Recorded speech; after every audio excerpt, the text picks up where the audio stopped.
bersama orang yang sendirian. Dan setan itu lebih jauh atau jauh daripada orang yang berdua apalagi lebih. Nah, jarang menghadiri kajian itu lebih parah lagi. Ya. Dan sungguh banyak orang-orang yang telah lebih dahulu mendapatkan hidayah kemudian akhirnya tergelincir. Ya, tidak sedikit ada yang kemudian asik dengan HP-nya, bahkan Jumat pun kadang-kadang saja, apalagi solat jamaah selain Jumat. Kalau Jumat saja sudah kadang-kadang saja, ya, apalagi solat 5 waktu. Anak mulai terabaikan, istri mulai terabaikan, asik dengan benda yang ada di hadapannya. Jarang berkumpul bersama orang-orang saleh. Lalu perlahan tapi pasti dia mulai jauh, semakin hari semakin jauh. Ya. Lalu ia menjauh dari jalan ini, menjauh dari ketaatan dan mulai asik dengan kemaksiatan.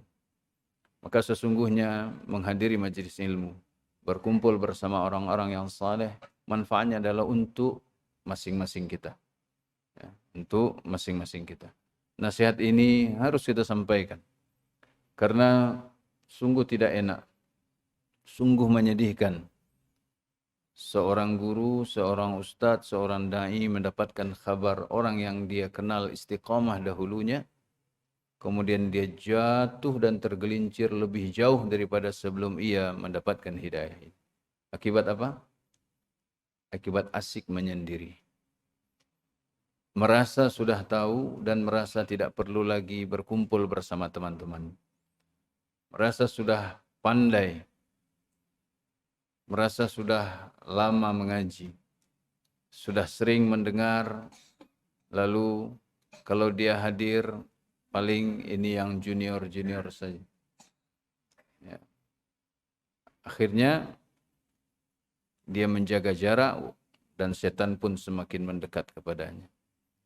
Fa inna syaitan ma'al wahidi wa huwa minal itsnaini ab'ad. Ini kata Nabi sallallahu alaihi wasallam dalam hadis riwayat Imam Ahmad. Sesungguhnya syaitan itu bersama orang yang sendirian. Makanya kita tidak dianjurkan safar sendirian. Berdua pun masih ada syaitan. Bertiga yang lebih selamat. Ya. Ya, baik, kita masuk pada materi kita. Sekarang sampai pada hadis Abu Hurairah, ya. Halaman 228. Wa an Abi Hurairah radhiyallahu anhu, dan dari Abu Hurairah radhiyallahu anhu, semoga Allah meridainya, anna Rasulullah sallallahu alaihi wasallam qala, bahwasanya Rasulullah sallallahu alaihi wasallam bersabda, la adwa wala tiyarata wala hammata wala safara akhrajahu, zada Muslimun wala naw'a wala ghula. Baik. Beliau bersabda, tidak ada adwa, nanti kita jelaskan adwa ini, ya. Juga tiarah, tidak ada hamah, tidak ada safar. Dikeluarkan oleh Imam Bukhari, Imam Muslim. Artinya akhrajahu, dua imam ini mengeluarkannya dalam kitab sahih keduanya. Imam Muslim menambahkan dalam riwayat beliau ada tambahan wala naw'a wala ghula. Ya. Tidak ada naw', tidak ada ghul. Nah. Baik. Kemudian Shalih Al-Fauzan hafizahullah menjelaskan makna masing-masing kalimat ini. Ya. Kita masih di bab tiarah, ya, bab tiarah. Tatayyur, ya. La adwa, ya. Adwa, al-adwa ismun minal i'da. Itu nama atau sebutan untuk penularan, ya. Wa huwa mujawazatul illati min sahibiha ila ghairihi, yaitu menularnya suatu penyakit dari orang yang sakit kepada yang lain. Wal manfiyu ma kana ya'taqiduhu ahlul jahiliyati, ya, annal illata tasri bi tab'iha la bi qadarillah. Ya. Yang dinafikan, yang ditiadakan atau dibantah, dinafikan keberadaannya oleh Nabi sallallahu alaihi wasallam dalam hadis ini adalah penularan yang diyakini oleh orang-orang jahiliyah dahulu bahwa penyakit itu menular dengan sendirinya bukan dengan takdir Allah. Ini keyakinan orang jahiliyah kalau suatu penyakit itu disebut penyakit menular berarti dia otomatis menular dengan sendirinya. Ya. Mereka tidak meyakini bahwa itu adalah karena takdir Allah. Ya.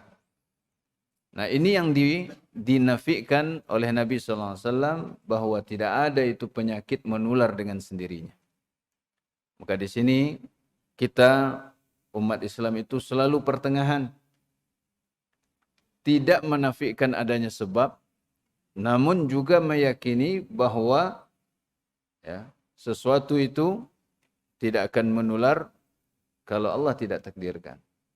Maka umat Islam melakukan sebab penjagaan, kemudian bertawakal kepada Allah agar Allah lindungi dari penularan. Ya, baik. Wala tiyarata, at-tiyarah hiya, ini sudah kita kenal semuanya, dan tidak ada tiyarah. At-tiyarah adalah at-tasya'umu bit-tuyuri wal asma'i wal alfazi wal biqa'i wal asqasi, ya, yaitu merasa sial, berkeyakinan sial dengan burung, ya, dan nama-nama, dan lafaz-lafaz, kata-kata, wal biqa' atau tempat-tempat, wal ashkhas atau orang-orang tertentu, wala yahtamilu an takuna nafiyatan aw nahiyatan aw ya wan nafyu ablagh. La di sini kata huruf la itu la tiyarah ya atau yuhtamal bisa jadi dia la an-nafiyah atau la an-nahiyah. Ya. La adwa wala tiyarah, kata la itu artinya tidak. Tidak ini apakah dia bermakna nafiyah, menafikan tidak ada artinya, atau nahiyah artinya berupa larangan, janganlah kalian begitu ya, itu maksudnya kata jangan. Kalau bahasa la itu an-nahiyah itu artinya jangan, la taf'al, jangan kau kerjakan ya, ya. Wan nafyu ablaghu, dan la untuk nafiyah atau menafikan adanya adwa, adanya tiarah, ini lebih mengena, lebih ablagh, lebih balik, lebih dalam maknanya. Kalau dinafikan maka berarti juga mengandung larangan. Ya. Mengandung larangan. La adwa, tidak ada penyakit yang menular dengan sendirinya, maka juga ada larangan jangan sampai meyakini penyakit menular dengan sendirinya. Kalau dilarang, jangan meyakini penyakit menular dengan adanya penularan dengan sendirinya. Namun bisa jadi dia menular dengan sendirinya, gitu loh. Jadi lebih tepat dikatakan la an-nafiyah. La an-nafiyah artinya tidak ada, ya. Baik. Dan sebagaimana sudah kita pelajari bahwa tatayyur itu bukan bagian dari sebab. Ya. Angka 13, angka sial, itu enggak ada hubungannya dengan kesialan. Karena kita sudah meyakini dalam rukun iman kita bahwa Allah lah satu-satunya yang menetapkan takdir baik, takdir buruk. Maka tidak boleh kita meyakini ada sesuatu yang tidak ada hubungannya sebagai sebab terjadinya suatu kebaikan atau keburukan di muka bumi atau di alam semesta ini. Karena meyakini hal seperti itu berarti meyakini ada selain Allah yang menentukan apa yang terjadi di muka bumi, baik ataupun buruk. Nah, ini bahayanya. Wala hamah, al-hamah, ya, bitakhfifil mim, tanpa mentasydidkannya, yaitu al-bumah. Yaitu bumah itu apa? Bumah. Bumah itu burung hantu. Burung hantu. Ya. Ini keyakinan jahiliyah dan juga ada di Indonesia ini. Kalau burung hantu itu dianggap pertanda sial. Al-bumatu kanu yatasya'amuna biha, yaitu burung hantu yang mana orang-orang jahiliyah dahulu merasa sial dengan burung hantu ini. Bentuknya kan mengerikan itu, matanya besar gitu, ya. Wa ja'al hadits bi nafyi dzalika wa ibtalihi. Jadi ini salah satu yang dianggap oleh orang jahiliyah pembawa sial. Sama kalau orang barat itu burung gagak. Ya, burung gagak. Ya. Kalau apa namanya? Orang jahiliyah ada hama atau burung hantu. Ya, kalau bahasa Arabnya burung gagak itu al-ghurab. Ghurab, ya. Faja'al haditsu bi nafyi dzalika wa ibtalihi. Maka datang hadis Nabi SAW untuk menafikan, membantah hal itu dan membatalkan keyakinan yang menyimpang ini. Wala safara, ya, dan tidak ada safar. Qila al-muradu bihi, dia dikatakan maksud dari safar di sini adalah hayyatun takunu fil batni tusibul masyiyah wan nas. Ada ular kecil yang berada di dalam perut yang menimpa binatang ternak, kambing, wan nas, dan manusia. Yaz'umuna annaha ashaddu adwa minal jarab. Dan mereka meyakini, orang-orang jahiliyah dahulu meyakini bahwa safar ini atau ular ini lebih menular daripada penyakit kulit, penyakit kudis. Maka faja'al haditsu bi nafyi hadzal za'mi. Maka datanglah hadis Nabi SAW untuk menolak, ya, menafikan klaim atau keyakinan yang menyimpang ini. Wa qila al-muradu, ya, juga dikatakan maksud dari safar ini adalah syahrul safar, bulan safar. Ya, bulan safar. Bulan safar setelah bulan apa? Muharram, ya. Kanu yatasya'amuna bihi.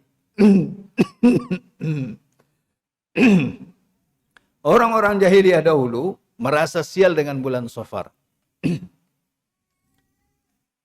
Maka mereka tidak melakukan banyak hal dalam bulan Safar, takut terkena sial. Tidak mau safar, tidak mau nikah, dan segala macam.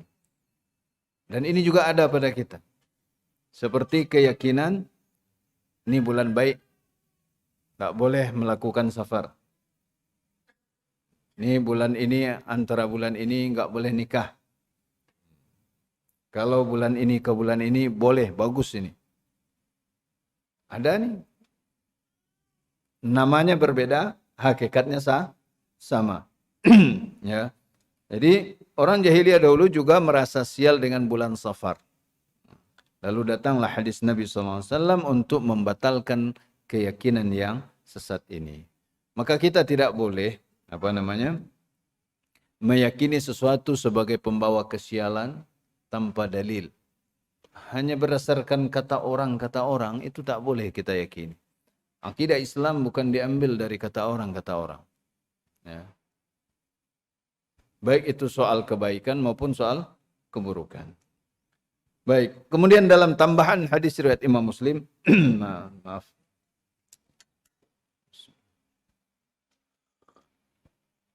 Ya. Wala nau'a. Ya. Wa sayati bayanu dzalika fi babihi insyaallah. Nau' ini bintang. Ya. Dulu dalam beberapa bab yang lalu sudah kita jelaskan sebagian keyakinan adanya pengaruh bintang terhadap apa yang terjadi di bumi. Baik itu soal kebaikan maupun keburukan. Nah, ini juga dinafikan oleh Nabi SAW. Ini tidak ada pengaruh bintang, ya, terhadap kebaikan ataupun keburukan. Wala ghul. Ya, ghul. Ya, ghul itu akar katanya sama. Ghul itu termasuk artinya musibah, kematian. Ya. Ghul itu hantu.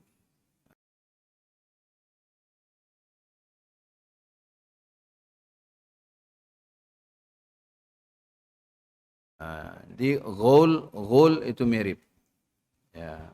Maka jangan bangga mendengar istilah bahasa ghul, bahasa musibah itu. Ya.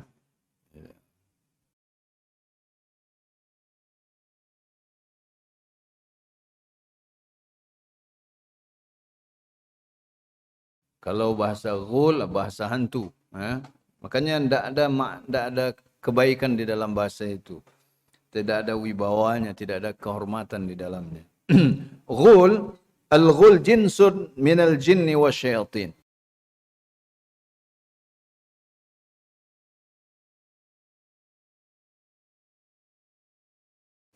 Salah satu jenis dari kalangan jin dan setan-setan, ya. Kalau dalam kamus ma'ani ke bahasa Indonesia itu terjemahnya hantu. Nah, ini sebenarnya suatu hal yang harus kita tanamkan kepada anak-anak kita bahwa hantu itu enggak ada sebenarnya. Itu setan sebenarnya. Oh, hantu. Setan yang berusaha menakut-nakuti saja. Dia tidak bisa membahayakan. Ya, tidak bisa membahayakan. Yang dinafikan di sini adalah tidak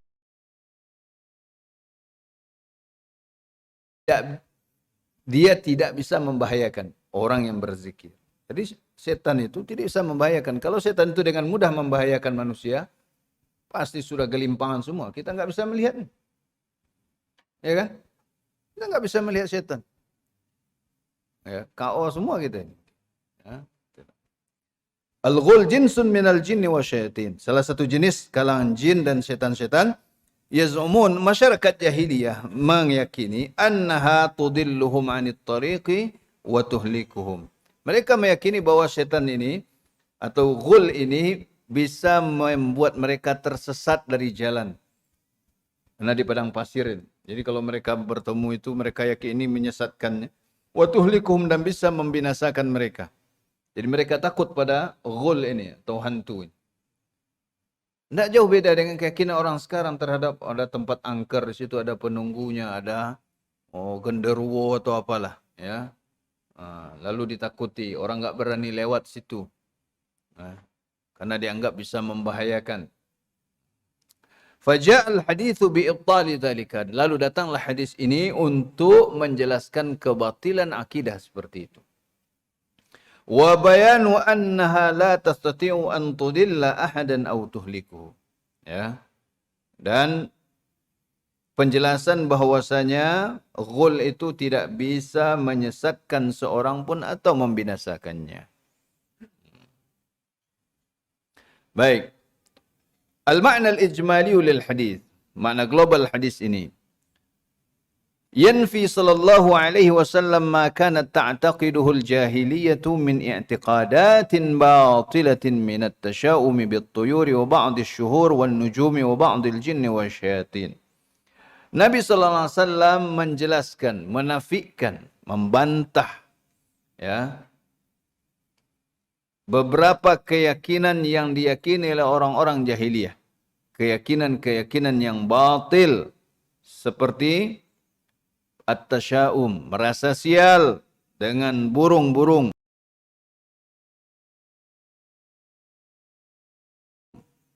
Dan sebagian bulan. Ini bulan ini enggak bagus untuk nikah, untuk safar, untuk tanam, ya, atau untuk bangun rumah. Jangan bulan ini. Nanti rumahnya kurang bagus. Ada sampai sekarang itu. Ya. Sebagian orang manako ari itu ada dua makna. Manako ari itu mencari-cari biluan cak arinya. Tanggal berapa kira bisa. Itu tidak mengapa. Misalnya menikah. Tanggal berancak. Bersepakat. Oh, bulan ko tidak bisa bodoh. Tanggal sekian bisa. Bulan sekian bisa. Tapi kalau manako hari. Itu ada meyakini ini hari baik. Ini bulan baik. Ini hari sial. Ini bulan sial. Ini termasuk akidah jahiliyah. Akidah jahiliyah. Ya. Merasa sial dengan burung, sebagian bulan, bintang-bintang, ya, sebagian bintang-bintang, dan sebagian jin dan syaitan. Fayatawaqqa'una al-halak wad-darar minha. Lalu mereka menyangka mereka akan binasa dan mendapatkan bahaya dari perkara-perkara itu.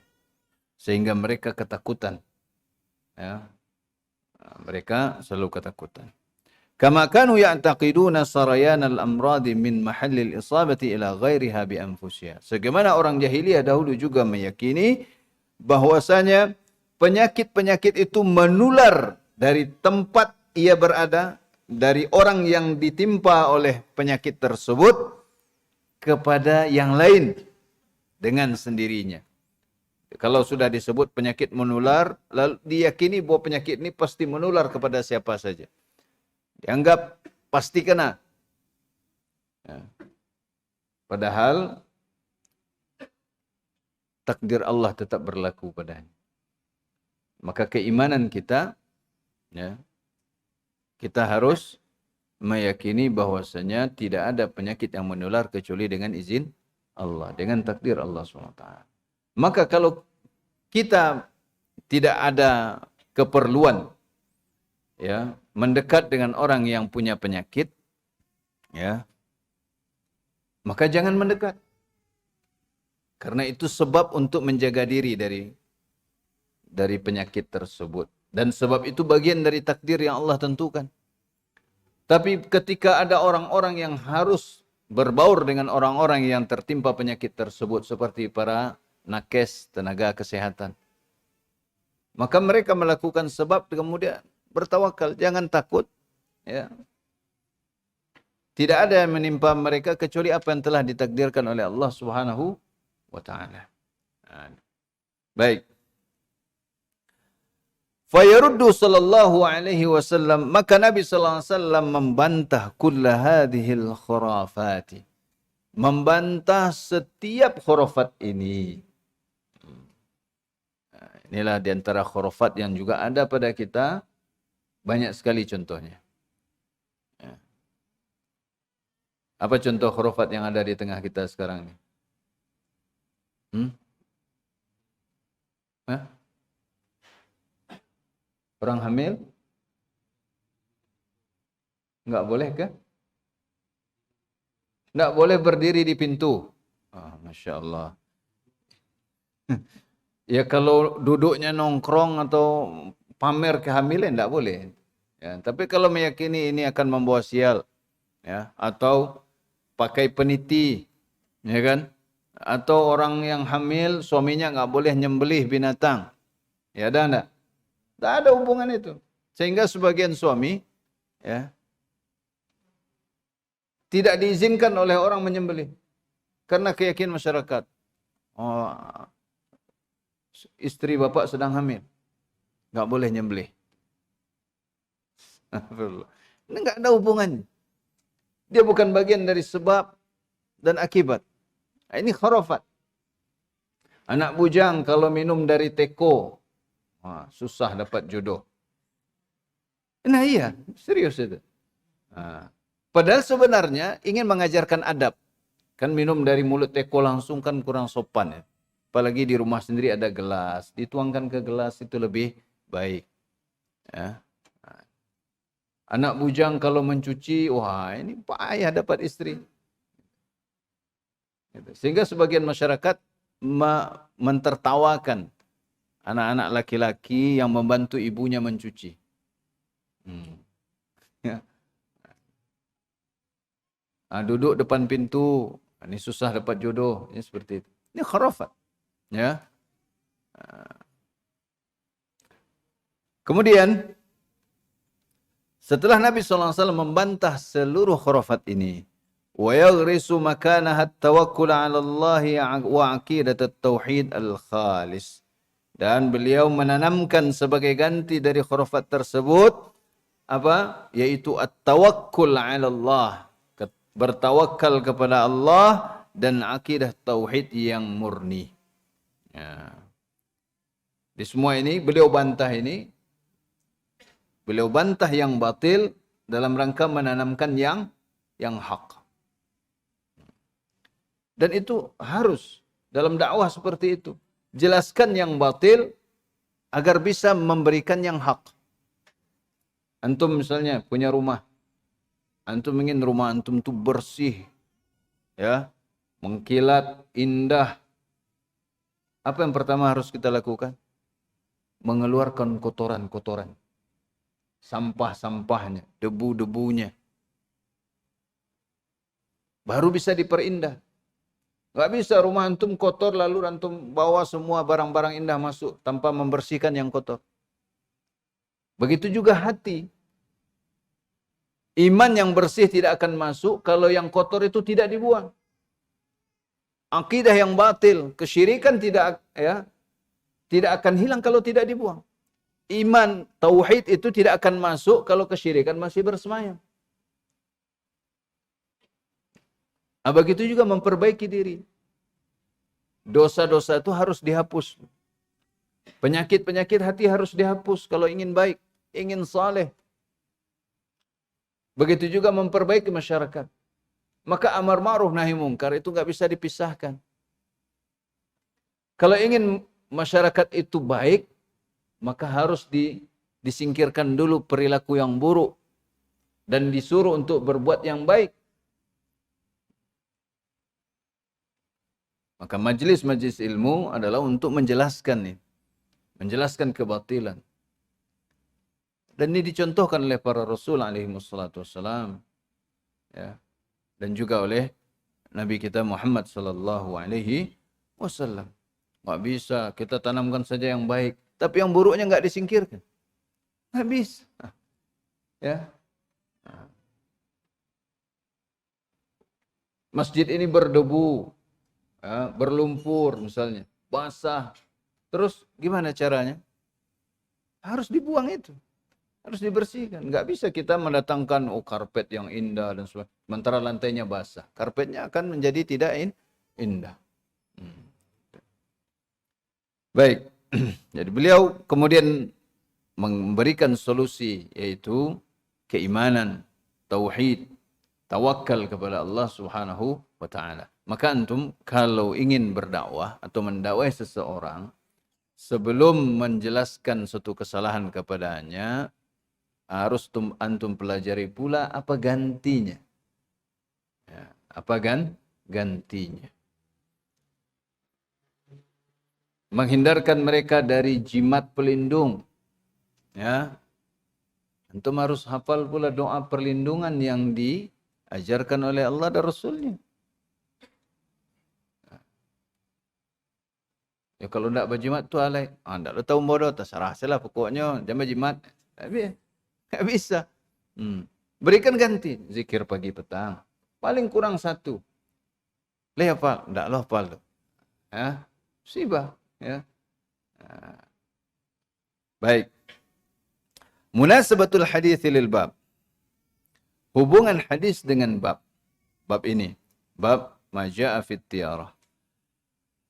Annahu yadullu ala ibtalit tiarah. Bahwasanya hadis ini, hadis yang diriwayatkan oleh Imam Bukhari, Imam Muslim ini, la adwa, wala tiarata, wala hamata, wala safara. Dalam riwayat Imam Muslim, wala nau'a, wala ghula. Bahwasanya hadis ini menunjukkan batilnya tiarah. Ya. Tiarah telah dihapus dalam Islam, telah dijelaskan kebatilannya. Ya. Wa annaha i'tiqadun jahiliyun, dan bahwasanya meyakini tiarah, meyakini sesuatu sebagai pembawa sial atau sesuatu sebagai pembawa keberuntungan, itu adalah keyakinan jahiliyah. Keyakinan jahiliyah. Nah, sekarang kita kan sering begitu. Ya. Malah mungkin lebih parah, orang jahiliyah dahulu lebih kepada merasa sialnya. Kalau sekarang merasa beruntung juga dengan hal-hal seperti ini. Menganggap seseorang yang membawa suatu kebaikan. Seperti hujan, itu sering itu. Ini harus kita ulang-ulang ini. Karena sadar atau tidak sadar sebagian masih membicarakannya. Langkah suwo, ya, nasib elok, ikut pembawa rezeki. Kalau hujan datang, ikut bato hujanan nerima. Bato babasahan bumi. Kalau kawan ada yang datang, dianggap dia membawa hujan. Ini syirik. Karena hujan itu adalah kekuasaan Allah Subhanahu wa taala. Dan pernah terjadi pada ana di sebuah surau, ya, bulan Ramadan, ana datang hujan lebat. Sudah lama tidak hujan, terus ana datang dalam keadaan sudah hujan sebenarnya. Disambut oleh ucapan jamaah, Ustaz tibo membawa hujan. Ya. Akhirnya kajian yang direncanakan ana batalkan, ana bahas tentang ini. Diam semuanya. Nah, begitu masyarakat kita ini. Kalau bisa kajian itu yang menyenangkan hati mereka saja, bukan yang menjelaskan kebenaran dan kebatilan agar mereka mengambil kebenaran dan meninggalkan kebatilan. Ya. Itu musibahnya. Kayaknya nggak ada lagi kajian di situ. Apa-apa, ya. Khair insyaallah. Gitulah. Yang penting sudah kita sampaikan. Ya. Ya. Baik, ma yustafadu minal hadis. Faedah yang diambil dari hadis ini. Ada 8 faedah. Yang pertama, ibtalut tiarah. Dibatalkannya tiarah. Artinya akidah tentang tiarah ini telah dibatalkan oleh Islam. Artinya Islam telah menjelaskan bahwa akidah ini tidak benar. Bukan berarti sebelumnya dia benar kemudian Islam menghilangkannya, enggak gitu. Tidak ada, tapi keyakinannya saja yang ada. Sebenarnya tidak ada pengaruh burung itu terhadap kebaikan atau keburukan. Tapi orang meyakininya, maka dibatalkan keyakinan ini. Itu maksudnya. Ya. Keyakinan yang salah ini dijelaskan bahwa ini keyakinan yang batil dan wajib ditinggalkan. As-tsaniyah, faedah yang kedua, ibtalu i'tiqadil jahiliyah anna al-amrada tu'di bi tabi'atiha la bi taqdirillahi ta'ala. Juga pembatalan, ya, keyakinan orang-orang jahiliyah bahwasanya penyakit-penyakit itu menular secara tabiatnya dengan sendirinya, bukan dengan takdir Allah Ta'ala. Ya. Jadi barang siapa yang meyakini suatu penyakit menular itu menular dengan sendirinya, maka dia telah meniru orang jahiliyah. Ya. Maka umat Islam pertengahan, jangan juga petentang-petenteng ke daerah orang yang banyak sakit, ya. Lalu dia petentang-petenteng tanpa apa-apa. Lihat bagaimana kisah Umar bin Al-Khattab ketika akan masuk suatu daerah. Terdengar kabar sebelum beliau sampai ke daerah itu bahwa di sana sedang terjadi wabah. Maka Umar bermusyawarah dengan para sahabat, menanyakan, adakah di antara kalian yang mendengarkan petunjuk Nabi sallallahu alaihi wasallam tentang perkara ini? Maka ada seorang sahabat Abdurrahman bin Auf menyatakan bahwa Nabi melarang orang yang berada di luar suatu daerah yang tertimpa wabah untuk masuk, dan melarang orang yang berada di dalam tempat yang terkena wabah untuk keluar dari daerah tersebut. Maka Umar bin Khattab memutuskan untuk pulang. Ya. Ada yang bertanya, apakah engkau lari dari takdir Allah, wahai Amirul Mukminin? Kata beliau, tidak. Aku lari dari takdir Allah ke takdir yang satu lagi. Ke takdir Allah juga. Karena ketika masih di luar, ada takdir yang bisa kita pilih, ya, untuk menjauh. Dan itu pedoman Nabi sallallahu alaihi wasallam. Ya. Baik.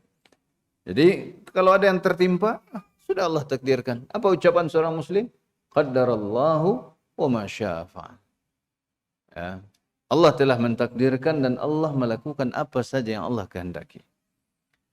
Kemudian yang ketiga, as-salitsah, ibtalut tasya'umi bil hamati wa syahri safar. Ya. Pembatalan, penjelasan batilnya merasa sial dengan burung hantu dan bulan Safar. Ya. Di burung hantu, tidak ada salahnya dia. Jangan sampai dianggap pembawa sial. Allah menciptakannya dengan hikmahnya. Tahu nggak tuh? Salah satu hikmahnya adalah burung hantu itu adalah penangkap ulung tikus. Ya. Bahkan kepakan sayapnya nyaris tak terdengar. Saking halusnya dia terbang di malam hari, dan dia sangat, ya, burung hantu itu sangat cepat, sangat tangkas dalam menangkap tikus. Ya. Tikus yang merusak tanaman dan segala macamnya. Pengendali hama itu. Ya. Nah, pilih mana? Pilih tikus apa burung hantu? Ya kan? Nah, Allah pasti menciptakannya. Subhanaka ma khalaqta hadza batila subhanaka faqina adzabannar. Ya. Tidaklah engkau menciptakan ini dengan batil. Semua ciptaan Allah pasti ada hikmah. Ya, pasti ada hikmahnya. Baik. Juga bulan Safar ataupun keyakinan-keyakinan lain yang ada pada kita. Jangan sampai kita meyakini hal-hal yang salah atau merasa sial dengan bulan atau hari tertentu. Ar-rabi'ah yang keempat, ibtalu i'tiqadi ta'thiril anwa'. Ya. Dibatalkannya atau penjelasan tentang batilnya keyakinan adanya pengaruh bintang-bintang. Sama seperti kita ketika membahas tentang ramalan. Ya, rata-rata peramal itu melihat bintang. Ya. Nah, tidak ada pengaruh bintang-bintang. Keyakinan ini harus kita hapus dari hati kita. Jangan sampai ada seorang muslim yang meyakini bahwa bintang itu punya pengaruh baik atau pengaruh buruk. Baik, yang kelima, al-khamisah, yang kelima, ibtalu i'tiqadil jahiliyah fil ghilan. Juga penjelasan tentang batilnya akidah orang jahiliyah tentang ghilan. Ghilan itu jamak dari ghul. Ghul, ghulani, ghilan. Ghilan itu jamaknya, bentuk pluralnya, bentuk jamaknya. Ya. Orang jahiliyah meyakini hantu itu membawa sial, bisa menyesatkan, bisa membinasakan. Nah, keyakinan ini harus kita singkirkan. Nah, para sahabat itu justru tidak takut pada setan. Kalau ada setan yang menampakkan diri, mereka kejar. Mereka tangkap. Seperti Abu Hurairah itu. Menangkap pencuri makanan tempat penyimpanan zakat. Ditangkap oleh Abu Hurairah. Dilaporkan pada Nabi SAW. Enggak takut. Orang bertauhid itu tidak takut. Ya, kepada hantu. Ya. Daun ranting pohon melambai-lambai dianggap tangan setan memanggil. Kalau dia bisa membahayakan, pasti sudah celaka semua yang lewat situ. Nah, setan ini sangat benci pada manusia, apalagi orang beriman. Anak keturunan Adam, mereka ingin menyesatkannya. Nah, buktinya nggak ada apa-apa. Ya. Itu hanya keyakinan yang salah. Maka jangan tanamkan pada anak kita rasa takut kepada hantu. Inilah bahayanya televisi, film-film, ya, yang menanamkan rasa takut pada hantu. Takut pada pocong dan segala macamnya. Pocong itu setan itu. Dan juga keyakinan yang salah bahwa dia bisa membahayakan. Kalau dia bisa membahayakan, sudah habis kita semua. Ya. Kalau dia orang mati, ya dia sudah mati, ngapain lagi? Ya, nggak ada arwah gentayangan itu nggak ada. Nggak ada arwah gentayangan. Semua arwah orang-orang yang mati arwahnya di alam barzakh. Dia tidak bisa kembali ke dunia. Gentayangan keluyuran sana sini itu. Ngapain itu? Ya. Akidah yang batil. Alam barzakh, barzakh itu dinding pembatas yang tak bisa ditembus. Makanya dalam surat Al-Mu'minun itu, dia minta, qala rabbirji'un. Hatta idza jaa ahaduhumul mautu qala rabbirji'un. Ya, sampai ketika datang kematian pada seseorang dari mereka, ia berkata, wahai Tuhanku, kembalikan aku. Karena dia nggak bisa kembali dengan sendirinya. Dia minta dikembalikan. Dia tertahan di alam barzakh. Nggak bisa. Ini masa ada keyakinan roh gentayangan. Si jembatan apa tuh? Ancol dan segala macamnya. Ya. Ada hubungannya itu. Nggak ada itu. Ya. Kalau jelaskan, nggak bisa kembali.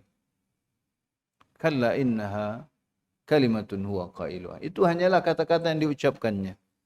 Nggak bisa dia wujudkan. Ya. Dan di hadapannya wa min waraihim barzakhun ila yaumi yub'atsun. Di hadapan mereka ada benteng pembatas, dinding pembatas. Sampai kapan mereka berada di sana? Sampai hari mereka dibangkitkan. Jadi kehidupan alam barzakh jauh lebih lama daripada alam dunia. Coba di dunia 60 tahun, di alam barzakh. Kapan kiamat? Sampai kiamat di alam barzakhnya. Ya. Barzakh itu dinding pembatas yang tidak tertembus. Makanya dua lautan itu, ya, yang berbeda airnya, tidak bercampur airnya, Allah sebut bainahuma barzakhul la yabghiyan. Di antara dua laut tersebut ada dinding sehingga keduanya tidak bercampur. Air yang dari laut sini tidak bisa masuk ke laut sini, air laut sini tidak bisa masuk ke sini. Padahal keduanya air laut. Ya. Nah. Baik. As-sadisah wujubut tawakkuli 'ala Allah wal i'timadi 'alaih. Wajibnya bertawakal hanya kepada Allah dan bersandar hanya kepadanya. Kalau kita ingin mendapatkan kebaikan, bertawakallah pada Allah. Tempuhlah jalan yang Allah syariatkan, kemudian tawakallah kepada Allah. Jangan sampai ada keyakinan yang batil dalam mendapatkan kebaikan. Ya. Misalnya soal angka keberuntungan, jimat keberuntungan, koin keberuntungan dan segala macam. Tidak. Bukalah usaha apa saja yang halal dengan cara yang halal, kemudian tawakal kepada Allah Subhanahu wa taala. Dalam sulit, dalam mudah, semua ada hikmahnya. Kemudian ya, dalam menghindari yang buruk, juga hindari apa yang dilarang oleh Allah Subhanahu wa taala, ya. Kemudian tawakal kepada Allah Subhanahu wa taala. Berserah diri, bertawakal ketika keluar rumah kita. Itu berbeda keadaan dengan kita di dalam rumah. Kita di dalam rumah itu lebih merasa lebih aman daripada di luar rumah. Maka kita dianjurkan untuk berdoa, bertawakal kepada Allah. Keluar rumah dengan membaca bismillah, tawakkaltu 'ala Allah. Ya. Wala haula wala quwata illa billah. Tidak ada daya dan tidak ada upaya kecuali dengan Allah Subhanahu wa taala. Karena di luar itu bukan hanya kita. Bisa jadi kita sudah hati-hati, tapi orang lain tidak hati-hati. Iya kan? Kita sudah lambat, tenang, tahu-tahu dari belakang. Dan yang tahu apa yang akan terjadi hanya Allah Subhanahu wa taala. Maka satu-satunya tawakal kita hanya kepada Allah. Tawakal kita itu satu-satunya hanya kepada Allah. Karena hanya Allah yang tahu apa yang akan terjadi. Semua perkara Allah mengetahui. Yang sudah terjadi, yang sedang terjadi, dan yang akan terjadi. Maka serahkan kepada Allah Subhanahu wa taala dan Allah mentakdirkan semuanya. Maka berlindunglah dan bertawakallah hanya kepada Allah Subhanahu wa taala. As-sabi'ah, yang ketujuh, anna min tahqiqit tauhid al-hadara min al-wasail al-mufdiyati ila syirk. Bahwasanya di antara cara mewujudkan tauhid, ya, yang hakiki adalah berhati-hati atau menjauhi segala sarana yang menggiring kepada kesyirikan. Memang, ya, meyakini ini syirik kecil. Ya, adanya penyakit menular dan sebagainya. Tapi bisa menggiring kepada kesyirikan besar. Kalau meyakini ini sebagai sebab, ya, tiaroh sebagai sebab misalnya, hama sebagai sebab, ini termasuk syirik kecil. Tapi kalau meyakininya memang betul punya pengaruh yang buruk dengan sendirinya, ini adalah syirik besar. Dan syirik ini enggak boleh dianggap main-main. Ya, kan cuma sekedar bahan untuk bersenda gurau, enggak boleh. Hati-hati. Karena dia akan menggiring. Makanya jaga ucapan kita dalam sehari-hari, dalam bercanda, apakah ada kata-kata yang mirip seperti ini, ya, mengandung tasya'um atau merasa sesuatu yang bukan sebab dari suatu kebaikan dianggap sebagai sebab kebaikan. Ya. Hati-hati. Ya. Baik. Yang kedelapan as-saminah.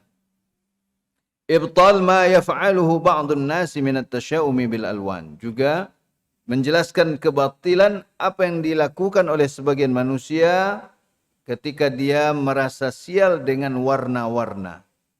Ya, ini juga ada nih. Seperti warna aswad, kal aswad, hitam. Wal ahmar atau warna merah. Au ba'dil arqam atau sebagian angka-angka. Manusia sekarang makin berkembang. Ya, tasyaumnya ini, tatayurnya. Ada merasa sial dengan warna-warna tertentu. Atau merasa warna tertentu sebagai pembawa keberuntungan. Karena orang-orang sekarang selalu menjelaskan filosofi suatu warna. Tapi di balik filosofi itu, karena yang menjelaskan ini orang kafir, dia memasukkan keyakinan yang batil. Ya. Au ba'dil arqam atau merasa sial dengan sebagian angka-angka. Nah, dan juga masih berlangsung sampai hari ini. Bahkan orang yang mengaku modern, ya. Wal asma atau sebagian nama-nama. Ya, dianggap nama ini pembawa sial. Ya. Nama-nama tertentu dianggap sebagai pembawa sial. Awal askhas atau dianggap ya sebagian orang sebagai pembawa sial. Ya, orang tua ada yang menganggap sejak anak kolahia maleset serasaki. Ya, anak sialan ya. Ya, nauzubillah ada. Atau sebaliknya. Sejak si fulan anak ini lahir masya-Allah rasaki ambo mailia tarikh. Anak koyo pembawa keberuntungan. Nah, ini termasuk akidah yang batil. Ya, Allah yang memberikan rezeki. Tidak ada hubungannya dengan fulan atau fulanahnya. Wadawil ahad atau merasa sial dengan orang-orang yang memiliki cacat atau penyakit. Ya. Ketemu orang pincang, wah, ya. Dia merasa sial. Waduh, kok ketemu orang pincang. Padahal orang pincang itu bukan dia yang ingin pincang, kecuali pengemis yang pura-pura pincang. Ya. Sebenarnya enggak pincang. Ya. Dianggap sebagai pembawa sial. Ini enggak ada hubungannya. Kenapa? Allah lah yang menentukan takdir yang baik maupun yang buruk. Maka bertawakallah kepada Allah dan berlindunglah hanya kepada Allah dari yang buruk. Dan memintalah hanya kepada Allah segala yang baik. Nah, inilah akidah yang benar. Ya. Di segala yang disebutkan oleh Nabi SAW dalam hadis ini adalah tidak benar. Maksudnya keyakinan jahiliyah ini harus kita singkirkan kalau kita ingin mengaku sebagai orang modern. Kalau ada orang yang sampai sekarang masih meyakininya, maka dia bagian dari orang-orang yang meyakini keyakinan jahiliyah. Baik, kemudian walahuma an Anasin qala Rasulullah sallallahu alaihi wasallam la adwa wa la tiyarata wa yu'jibuni al-fa'lu qalu wa mal fa'lu qala al-kalimatu at-tayyibatu. Nah, kita selesaikan ini dulu. Sudah jam berapa? Masih ada waktu kita? Masih ada ya? Sebagian sudah ngantuk kayaknya nih. Atau kita cukupkan dulu. Ada tanya jawab? Penitia ada? Enggak? Enggak ada? Baik, kita lanjutkan. Dan oleh keduanya, ya, riwayat keduanya ini siapa? Imam Bukhari, Imam Muslim. Ya. Riwayat keduanya dari Anas bin Malik radhiyallahu anhu. Ia berkata, qala Rasulullah sallallahu alaihi wasallam. Rasulullah sallallahu alaihi wasallam bersabda, la adwa wala tiarah. Tidak ada adwa, tidak ada penyakit menular dengan sendirinya, wala tiarah dan tidak ada tiarah. Ya. Wa yu'jibuni al-fa'lu. Dan al-fa'lu membuatku kagum. Apa itu al-fa'lu? Para sahabat pun bertanya. Qalu, wa mal fa'lu? Apa itu al-fa'lu ya Rasulullah? Qala al-kalimatu at-tayyibatu. Kata beliau, al-fa'lu itu adalah kata-kata yang baik. Ya, kata-kata yang baik. Kalau dalam bahasa Arab itu ada namanya at-tafa'ul. Dari kata al-fa'lu ini. At-tafa'ulu Itu dari kata al-fa'lu, yaitu kalau kita terjemahkan optimis. Ya, optimis. Ya, bukan pesimis. Nah, tasya'um itu lebih juga diterjemahkan pesimis. Baik. Al-fa'lu mahmuzun. Artinya pakai hamzah. Bukan al-falu. Tapi al-fa'lu. Ada hamzahnya. Fima yusirru wa yasu'u bi khilafit tiarah. Ya. Yaitu berkaitan dengan perkara yang menyenangkan. Ya. Dan yang buruk berbeda kebalikan dari tiarah. Fala takunu illa fima yasu. Ya. Al-fa'lu ini ya juga berlaku dalam hal yang buruk. Lalu diberikan kata-kata yang baik. Ya, terjadi dalam artinya dalam perkara yang baik maupun dalam perkara yang buruk. Misalnya orang ditimpa suatu musibah tapi dia tetap optimis. Ya. Adapun tiarah tidak berlaku kecuali dalam perkara yang buruk. Wal al-kalimatut thayyibatu, kata-kata yang baik, ka'ayyakuna ar-rajulu maridan. Misalnya ada orang atau seorang laki-laki sakit. Fayasma'u man yaqul ya salim, fayu'ammilul bur'a min maradihi. Ya, lalu dia mendengar ada orang berkata wahai orang yang selamat. Ya. Lalu dia dengan itu punya semangat, punya harapan mendapatkan kesembuhan dari sakitnya.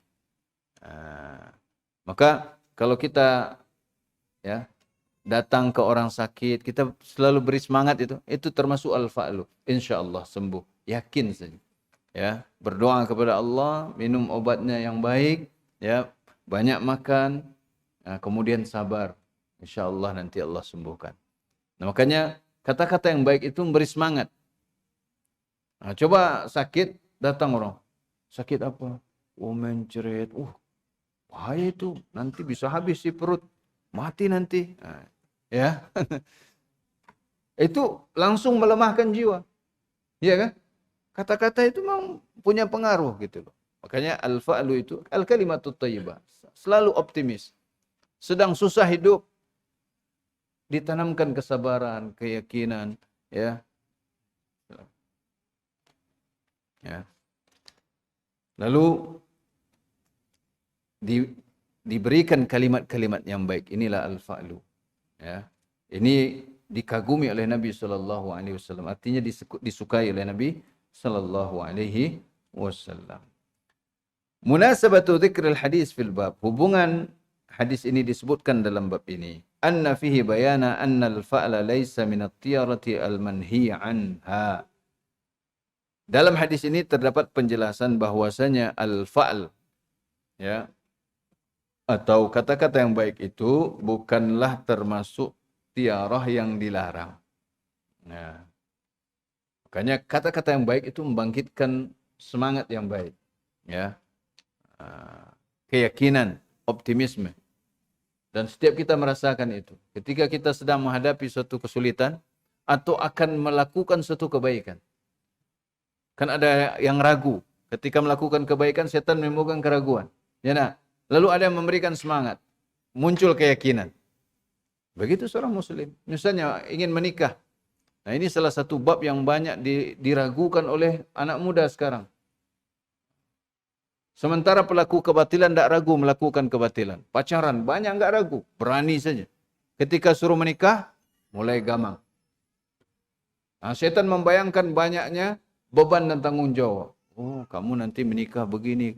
Nah, perlu seorang teman yang baik untuk memotivasi, mensupport agar dia berani menikah. Nah. Baik.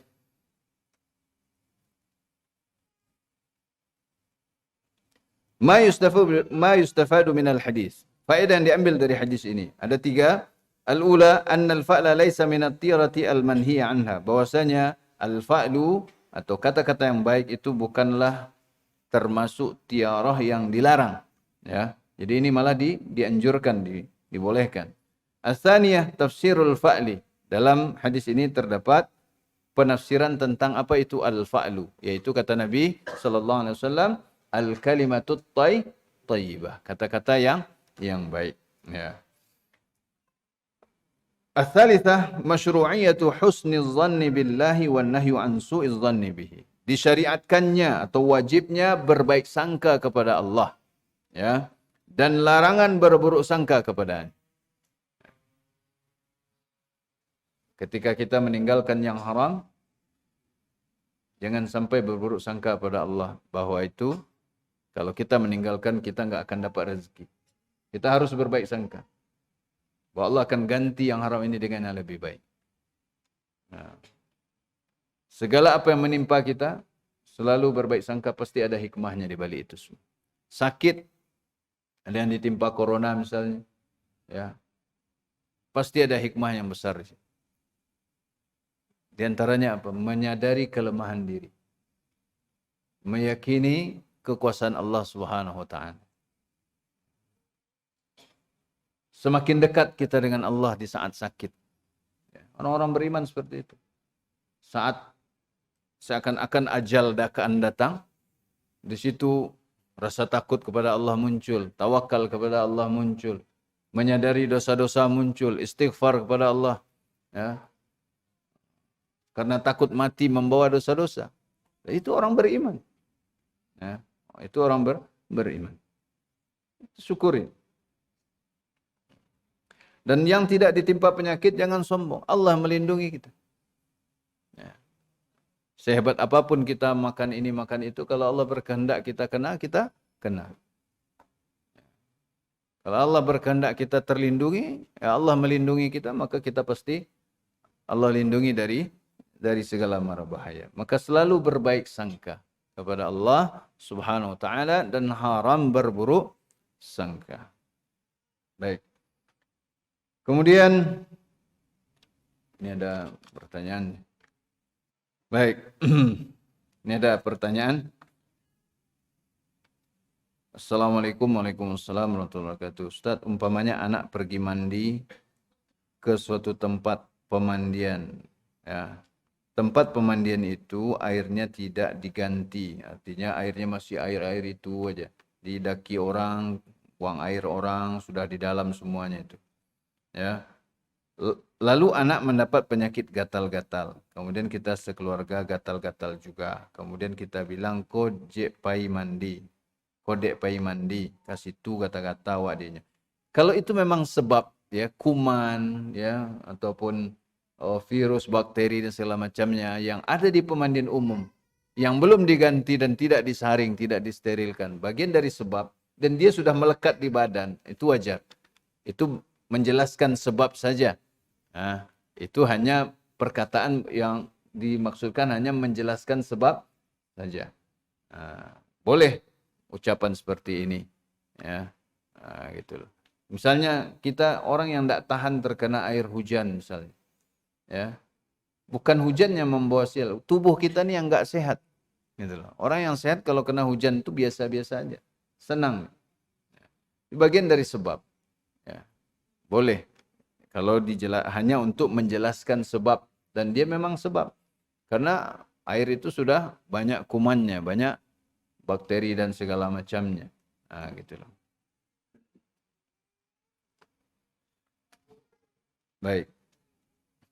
Assalamualaikum Ustaz. Waalaikumsalam warahmatullahi wabarakatuh. Tetangga ana memiliki kedai lalu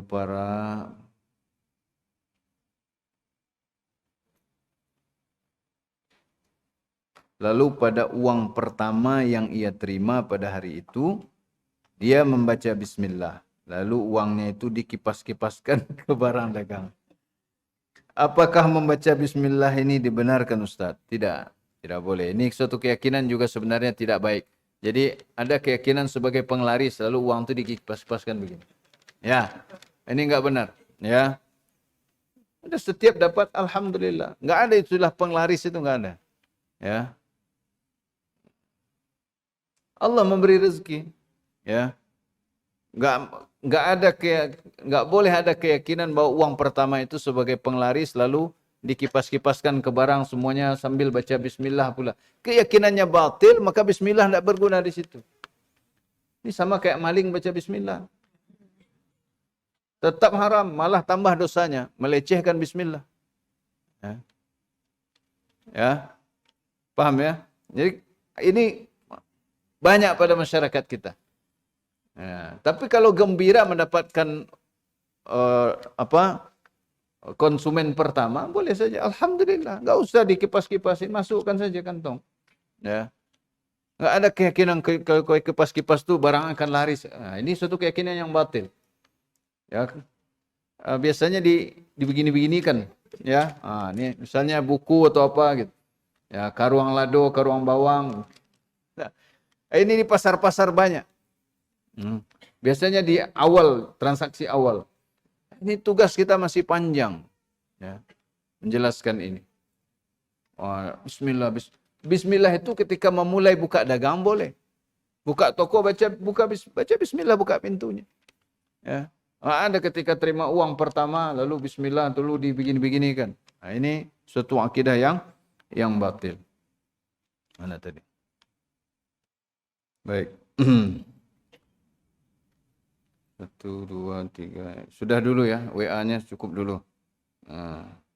Ini enggak tahu cukup enggak kita menjawabnya nih. Assalamualaikum Ustaz. Ya, Waalaikumsalam warahmatullahi wabarakatuh. Yang saya cintai karena Allah. Yang semoga Allah mencintaimu karena telah mencintai. Ahambakallah alladhi ahbabtani fi. Ya. Semoga Allah mencintaimu karena mencintaiku karena Allah. Ya. Bagaimana hukumnya lafaz syair-syair tentang ya Habibi ya Muhammad yang banyak terdengar bahkan pada lagu-lagu? Ini ghulu semuanya. Ya, sampai menganggap ya Nabi punya pengaruh dalam alam semesta dan segala macamnya. Memuji melampaui batas. Ada satu ayat Al-Quran yang perlu antum baca ya. Ana lupa nomor ayatnya ini. Ini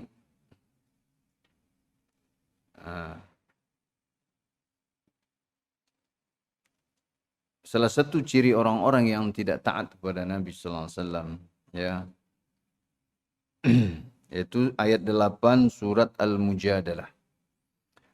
Qala Allah Ta'ala, "Alam tara ila alladhina nuhu 'anil najwa thumma ya'uduna lima nuhu anhu wa yatanajawna bil itsmi wal 'udwani wa ma'siyatir rasul." Berarti kan orang yang suka menentang Rasul, ya. Wa idza ja'uka hayyuka bima lam yuhayyika bihi Allah wa yaquluna fi anfusihim laula yu'adzibuna Allah bima naqul hasbuhum jahannam yaslawnaha fa bi'sal masir. Ya.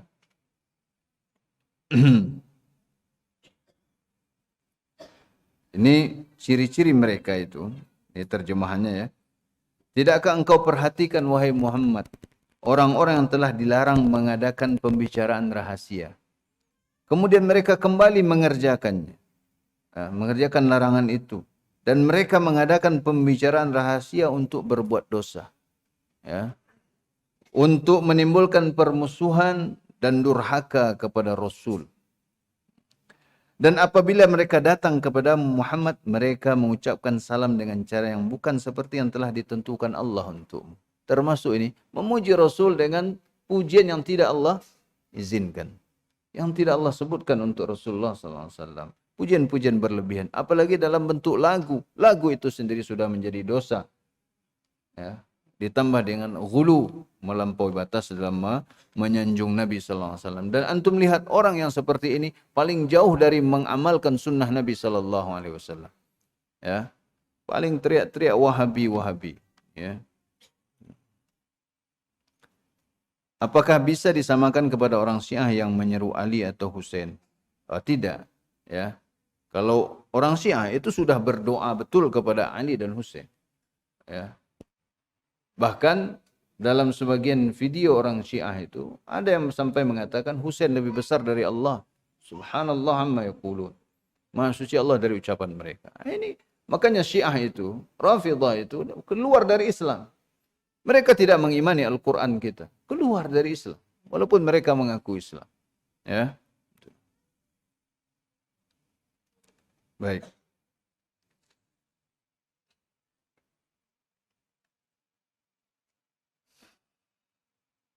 Mana tadi ini? Assalamualaikum Waalaikumsalam warahmatullahi wabarakatuh. Setelah mengucapkan doa supaya Allah lindungi, beliau bertanya, di tempat kami solat sebagian besar tidak menggunakan masker, namun ana masih menggunakannya. Sebagaimana solat yang ana lakukan dengan masih menggunakan masker? Mohon pencerahannya Buya. Syukron jazakumullah khairan. Boleh, tidak ada masalah. Bagi yang masih ragu untuk melepaskan masker, pakai masker. Ya, sah solatnya. Bagi yang sudah yakin tidak perlu pakai masker, juga salatnya sah. Ya. Kalau tidak wuduk baru enggak sah salatnya. Yang enggak salat itu yang lebih berbahaya. Ya.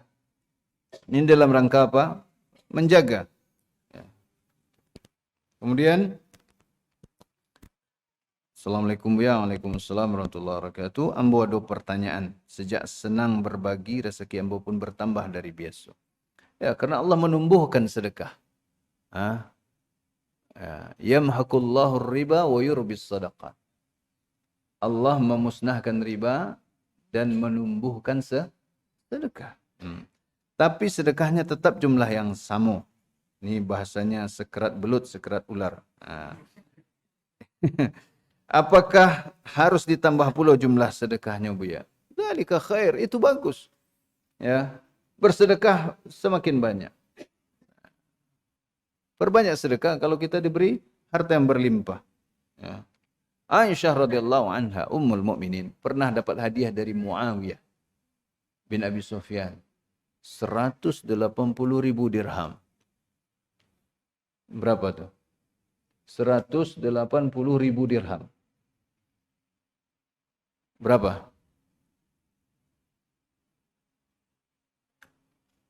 Nah. Saat itu dinar, 10 dirham sama dengan 1 dinar. Berapa dinar nilainya itu?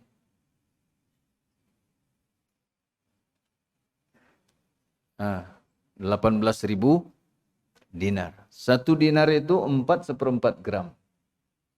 Kalau sekarang ini sekitar 3 juta,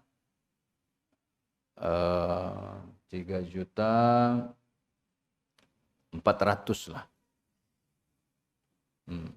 Kali 18.000. 3.400.000. Nolnya sudah 5. Kali 18.000. Berapa? Kam?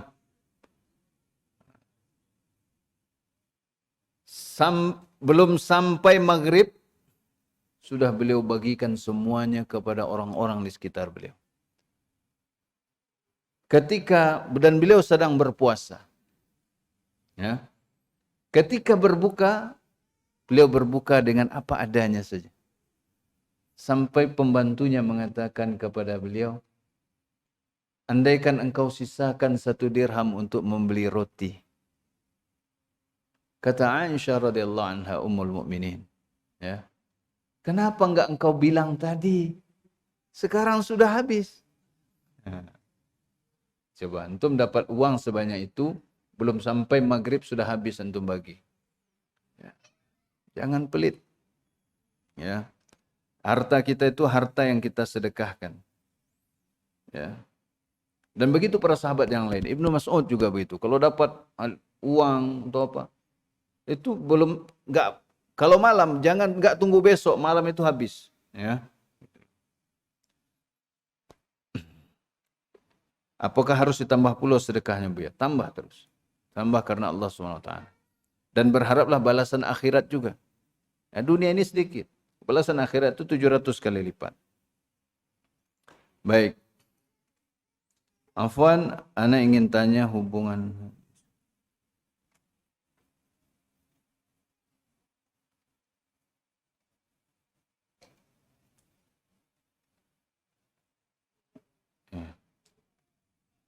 Baik, ingin tanya hubungan hadis kurban untuk selain Allah dengan Quran surah An-Nahl ayat 106 tentang orang yang dipaksa kafir namun hatinya tetap tenang. Apakah ketika jiwa kita terancam, dibolehkan kita melakukan kesyirikan namun hati kita tetap dalam iman? Jazakallahu khair. Ya. Jadi ayat surah An-Nahl tersebut itu turun berkaitan dengan kisahnya Ammar bin Yasir. Ya. Jikalau dikhawatirkan nyawanya melayang, namun dengan keimanan tetap di dalam hati, ya, terpaksa mengucapkan satu ucapan kufur, tapi hatinya mengingkari ucapan itu, dia tetap beriman, maka itu dibolehkan. Nah, hadis yang berkaitan tentang orang yang berkurban seekor lalat itu dia ridho. Namun lebih baik orang yang pertama yang kemudian rela mati dalam tauhid. Ya. Kalau tidak sanggup, boleh mengucapkan atau melakukannya, namun dengan mengingkari. Ya. Tapi apakah aman? Kalau kemudian kita menganggap boleh saja, keadaan setiap kita tentu berbeda. Jangan sampai hati ini merasa aman dari kesyirikan, ternyata dia mengakui ini musibah nanti. Ya. Nah, karena hati itu mudah berbolak-balik. Mudah bolak-balik. Baik. Ya. Semoga Allah menjaga kita semuanya. Jazakallah khair wa jazakumullah khairan. Assalamualaikum Ustaz.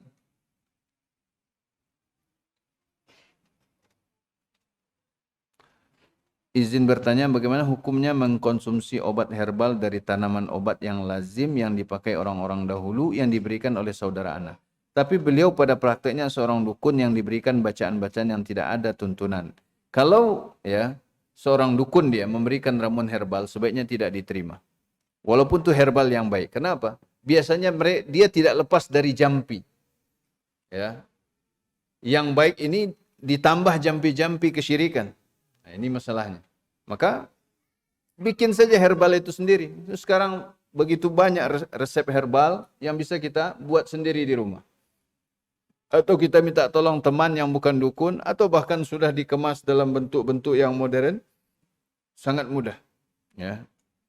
Kalau ada dukun memberikan herbal, sebaiknya ditolak saja. Karena dia tidak lepas dari ritual kesyirikannya. Ada jampi-jampi, ada bacaan-bacaan tertentu yang dia bacakan. Ini lebih selamat.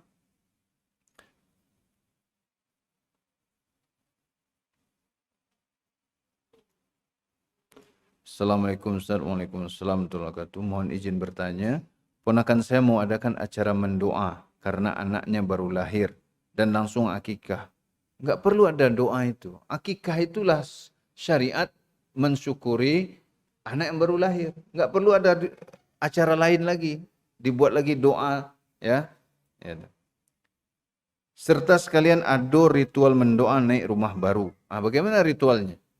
Ya, kalau bersyukur naik rumah baru, disyukuri, diundang orang makan-makan, bersyukur atas nikmat Allah, lalu bikin masakan, bersedekah, boleh saja. Tapi kalau ada doa ritual tertentu, ya, ini perlu kita tanyakan gimana caranya. Biasanya apa yang dilakukan orang?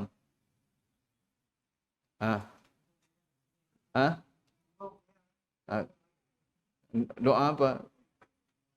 Enggak ada. Enggak ada doa bersama untuk itu.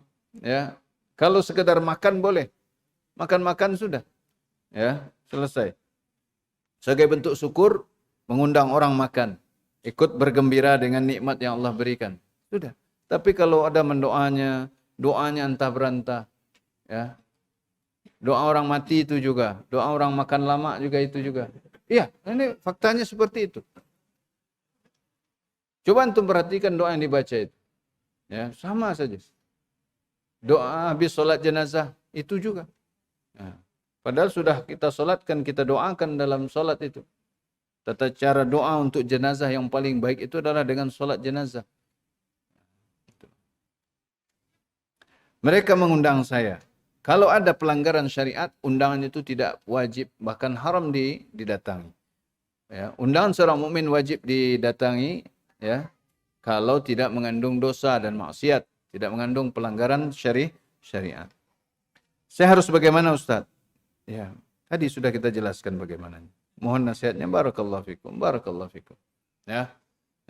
Maka lihat ritualnya apa. Ya. Dan akikah itulah syariat mensyukuri lahirnya anak. Tidak ada perlu doa lagi, ya. Ada istilah turun mandi, ada ritual kalau anak laki-laki itu diinjakkan ke tanah atau dikurung pakai sangka ayam, nah, atau injak telur dan segala macamnya. Ini ritual-ritual batil, ritual jahiliyah. Ya, satu butir telur yang diinjak, misalnya kan biasanya acara pernikahan kalau itu akan dimintai pertanggungjawaban di akhirat kelak. Karena itu rezeki kemudian disia-siakan. Nah, gitu.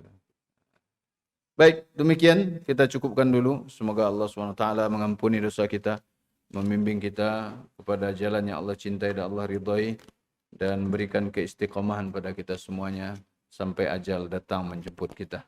Ya. Dan jangan pernah merasa aman dari tipu daya setan hanya karena antum sudah ngaji. Karena al-a'mal bi khawatimiha, amal itu tergantung penutupannya. Maka bagaimana kita mendapatkan husnul khatimah hendaknya, dan itu adalah karunia Allah Subhanahu wa taala. Mohon maaf, barakallahu li wa lakum, subhanakallahumma bihamdika asyhadu an la ilaha illa anta astaghfiruka wa atubu ilaik. Wassalamualaikum warahmatullahi wabarakatuh.